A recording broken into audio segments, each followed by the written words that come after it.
We are in Girard, Illinois at Tequila Charlie's, and I am Tequila Charlie.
Everybody's on a quest for the perfect tequila.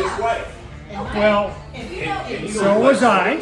And for years I've experimented with different tequilas for a margarita. And I stumbled across, finally, 3 that are very good. When you put them together as a Triquilla, never had a complaint. And no reason to even look further than the 3 tequilas that I chose, because they're very good. And it's very reproducible and very popular here on Sunset Lake in Girard, Illinois. So this is something you came up with? Yes, it is, yeah. How long did it take you to come up with this? Okay, how many variations did you have to try to come up with this Triquilla? Hundreds. Hundreds. And some are so good and some are not, but this one just actually turned out to be the best. So how long have you been drinking tequila? Or how long have you been considered yourself kind of a tequila connoisseur? Well, there's a difference there. Okay. I really started drinking tequila about 1998. Well, I started many years before that in college. Okay. And I have the traditional bad tequila stories that everybody starts off with. I drank it, it's terrible, I threw up. Then I didn't have it for 20 years. But I got married and we started drinking tequila. And so right away I could tell there's better tequilas and some that are not so great. Of course, I figured out early on that 100% blue agave is absolutely what you have to have the best tequila. So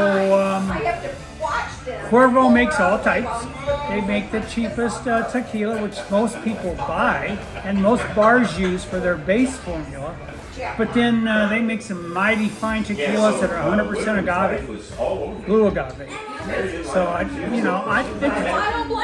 would say about 10 years ago, I really started feeling like I knew a lot more about it than a lot of people. So what's your preference, the silver, reposado, or the añejos?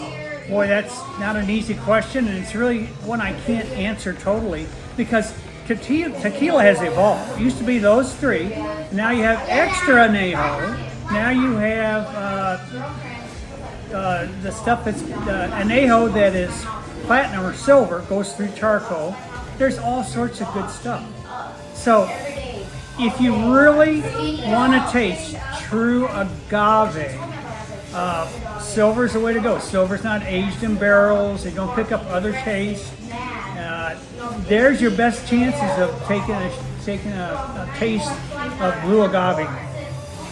But there's reposadas and there's extra añejos that are just killers out there. That are just, I would drink anytime. Sure, if you would have one, if you could just pick one off the top right now and say, hey man, this is a good silver, this is a good reposado, and this is a good añejo. I mean, what ones would just come to mind off the top of your head? Well, the reposada is the Cuervo Tradicional, which is 100% the agave. Okay. Silver, it's very, very many of those. I couldn't give you exactly one. Okay.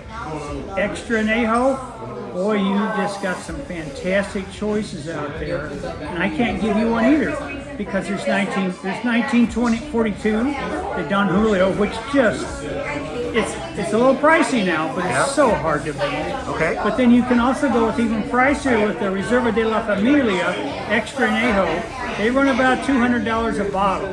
So that's kind of gotten to a special drink here, occasional drink. And you certainly never want to take these drinks and make margaritas with them. They are standalone, classic great tequilas. Don't waste them on a margarita.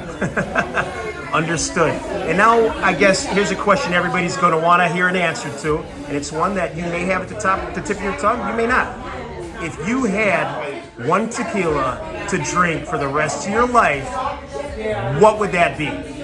And that doesn't need to be the greatest of all time, the most expensive, you know what I mean? But if there was one, if they could all go away and you had to just, if there was one that you could turn to no matter what would it be? And everybody has their own opinion on these. But I have to say, guys, the Reserva de la Familia Extra Añejo, consistently good, limited supply because they only make so many bottles, and it is just an amazing tequila. All right, Charlie, so how many bottles of tequila would you say you have here at Tequila Charlie's right now? Well, and keep in mind that anything that I deem a poor tequila, I give to relatives that don't appreciate good tequila. So, I'm a generous person. Absolutely. But I'm not going to drink that stuff. So anyway, right now, I would say I have 150 different tequilas. I'm still experimenting, and boy, lately the stuff higher end stuff, it's almost all been good, which is nice.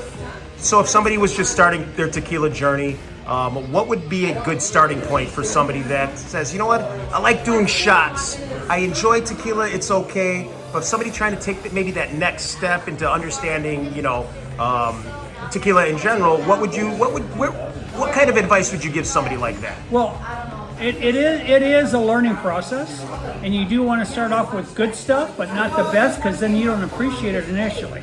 So, actually, I think one of the better base tequilas is Jose Cuervo Traditional Reposado. It's 100% blue agave. It's relatively inexpensive compared to others, and it's a good starting point. You drink that as a shot, you drink that even as a sipper, and then you say, hey, I want to try something else, and you move up from there.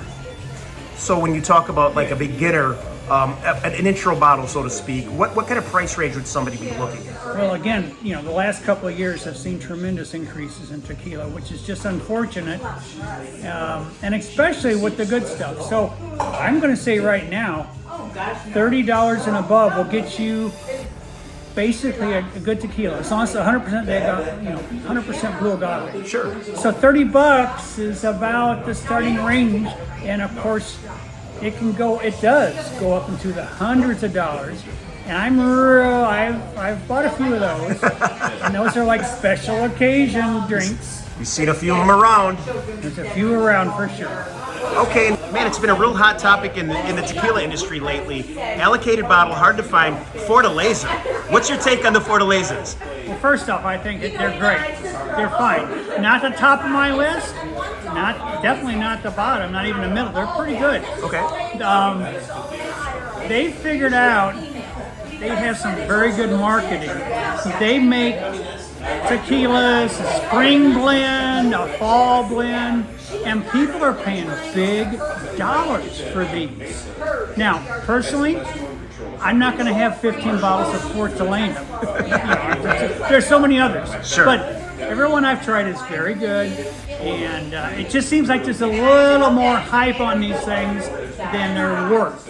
But that's just me. But there's people that swear by it. They just love that stuff. And the price shows it. So as a tequila guy, you're seeing the same things that us, whiskey people are seeing. We come across these bottles, hey, this Fortaleza, they're allocated, we only have one. And there seems to be some sort of like a cult following. Do you guys see, for the tequila side, do you see the same thing? If there's any of them, and any tequilas I can think of, it's that one. Really? Their marketing group is amazing, how they market this. Awesome. Again.